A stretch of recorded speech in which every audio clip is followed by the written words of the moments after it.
Assalamualaikum warahmatullahi wabarakatuh. Perkenalkan, nama saya Muhammad Zikri Fadil Haki.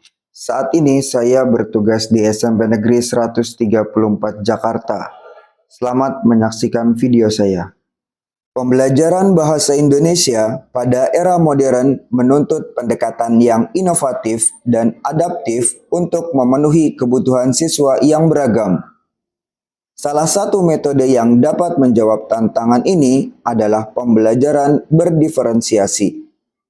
Pembelajaran berdiferensiasi memberikan ruang bagi setiap siswa untuk belajar sesuai dengan kemampuan, minat, dan gaya belajar masing-masing.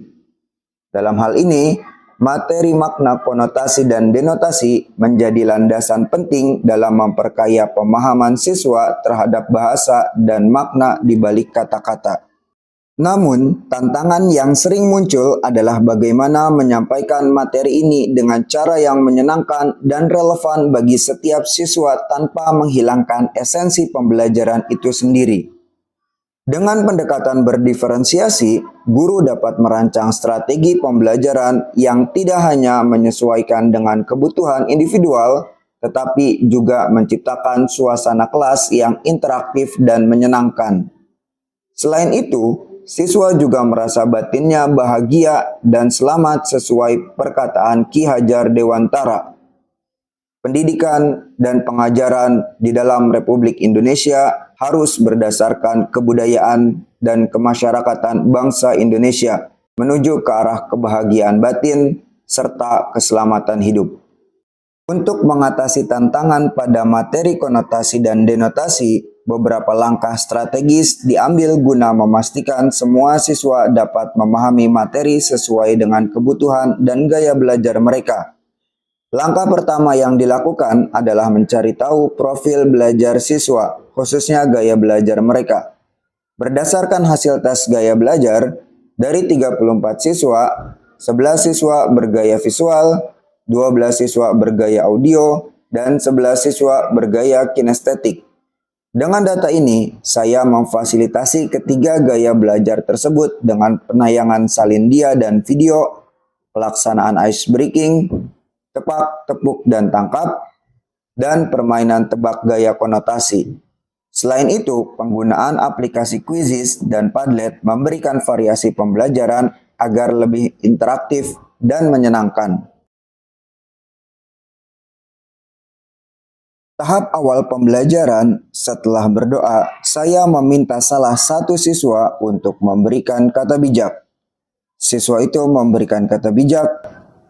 Dengan teman-teman itu adalah happy. Bertemu dengan teman-teman itu adalah happy.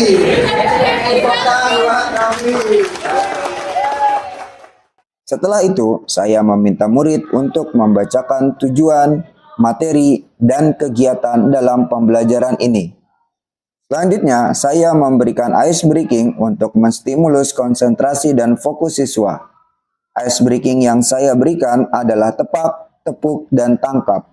Ice breaking ini melatih penglihatan, pendengaran, dan tindakan siswa dalam melakukan pembelajaran. Dalam tahap inti, siswa menonton video agar mengetahui permasalahan yang berhubungan dengan makna konotasi dan denotasi. Saya memberikan beberapa pertanyaan pemantik kepada siswa agar mengetahui permasalahan jika tidak memahami makna konotasi dan denotasi. Pada tahap ini, siswa dengan gaya belajar visual lebih terfasilitasi karena dapat menyaksikan sesuatu. Selanjutnya, siswa membentuk kelompok. 9 siswa sudah disiapkan sebagai ketua kelompok. Ketua kelompok berhak menentukan anggota kelompoknya untuk berdiskusi dan membuat suatu proyek. Di dalam kelompok, siswa berdiskusi sesuai dengan anggotanya untuk mengeksplorasi tentang konotasi dan denotasi. Di akhir LKPD, setiap kelompok harus menuliskan dan mempraktikkan proyeknya. Jenis proyek merupakan hasil keputusan kelompok. Kelompok bisa memilih jenis proyek seperti membuat puisi sederhana, cerita sederhana, drama sederhana, peta konsep, atau hal lainnya yang mengandung makna konotasi dan denotasi. Selain memahami konsep konotasi dan denotasi, siswa juga bisa mencontohkan penggunaan konotasi dan denotasi dalam karya sastra atau kehidupan sehari-hari. Pada tahap ini, siswa dengan gaya belajar audio lebih terfasilitasi karena bisa berdiskusi dengan teman sejawat dan melakukan presentasi. Setelah itu, siswa melakukan tes formatif dengan quizzes. Tes formatif ini bertujuan untuk mengukur pemahaman siswa tentang konotasi dan denotasi. Tes ini dikemas dengan quizzes agar lebih menyenangkan dan memupuk kerjasama antar siswa karena dilakukan dalam kelompok. Kegiatan ini memfasilitasi ke semua gaya belajar. Siswa dengan gaya belajar visual lebih suka melihat visualisasi quizzes. Siswa dengan gaya belajar audio bisa berdiskusi dalam menentukan jawabannya. Dan siswa dengan gaya belajar kinestetik bisa menyentuh atau bergerak untuk menentukan jawabannya.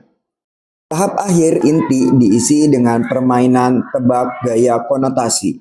Setiap putaran terdapat satu siswa sukarelawan dari setiap kelompoknya secara bergiliran untuk maju ke depan. Siswa tersebut mendapat satu kata konotasi dan memperagakannya di depan kelas. Siswa lain di dalam kelompok akan menebak kata konotasi tersebut dan makna denotasinya. Kelompok yang bisa menebak kata konotasi dan maknanya dengan tepat mendapat poin 2. Sedangkan kelompok yang hanya bisa menjawab salah satunya dengan tepat mendapatkan 1 poin. Jika tidak menjawab, kelompok tersebut tidak mendapatkan poin. Pemenang dalam permainan tebak gaya konotasi mendapatkan makanan ringan berupa mahkota, kalung, dan gelang. Pada tahap ini, semua gaya belajar terfasilitasi, tetapi gaya belajar kinestetik lebih terfasilitasi karena bisa bergerak dan mengekspresikan sesuatu dengan gerak. Tahap penutup pembelajaran, siswa dan guru sama-sama melakukan refleksi. Refleksi dilakukan dengan metode traffic light reflection atau selebrasi, stop, lanjut, dan mulai. Refleksi dilakukan dalam aplikasi Padlet. Siswa menuliskan apa yang harus dirayakan, apa yang harus dihentikan, apa yang harus dilanjutkan, dan apa yang harus dimulai. Setelah mengisi itu, siswa membubuhkan foto dalam tulisannya di dalam Padlet. Pembelajaran berdiferensiasi merupakan pendekatan yang efektif dalam menghadapi keragaman siswa di dalam kelas, terutama dalam pembelajaran bahasa Indonesia pada materi konotasi dan denotasi. Melalui penerapan strategi yang variatif dan menyesuaikan dengan kebutuhan setiap siswa, proses pembelajaran menjadi lebih inklusif, interaktif, dan menyenangkan. Assalamualaikum warahmatullahi wabarakatuh. Perkenalkan, nama saya Zarmana Saputra dari kelas 8C. Pembelajaran yang dilakukan oleh Pak Jikri tentang makna konotasi dan denotasi menurut saya sangat seru sekali. Kenapa? Karena bukan hanya materi penjelasan yang bagus, tetapi juga ada ice breaking, tebak gaya, quizzes, dan yang terakhir refleksi dalam Padlet. Nah, ice breaking ini bisa membantu kita menjadi lebih fokus loh, dan refleks kita lebih tajam dalam pembelajaran. Sedangkan quizzes, tebak gaya, dan refleksi membantu kita untuk memahami materi pembelajaran. Nah, sekian dari saya. Terima kasih. Wassalamualaikum warahmatullahi wabarakatuh. Selamat siang, perkenalkan nama saya Septi Mertiana. Saya adalah rekan guru di SMP Negeri 134 Jakarta. Menurut saya, pembelajaran yang dilakukan oleh Pak Jikri sangat menarik dan inovatif. Pembelajaran dengan metode yang kreatif dan inovatif ini membuat siswa sangat antusias dalam pembelajaran. Mereka juga dapat memahami makna secara mendalam, khususnya makna tentang kata konotasi dan denotasi. Dari proses pembelajaran yang dilakukan oleh Pak Jikri, nantinya para siswa akan lebih mudah menerapkan mungkin penggunaan kata konotasi dan denotasi. Semangat terus untuk Pak Jikri, sukses selalu, dan semoga tetap bisa memberikan pelajaran bermakna bagimu. Terima kasih. Senangnya sekolah adanya suatu observasi atau SMP 34 sehingga dapat dikembangkan tindak lanjut kegiatan literasi di SMP Negeri 134. Dan saya selaku Kepala Sekolah SMP Negeri 134 mengucapkan terima kasih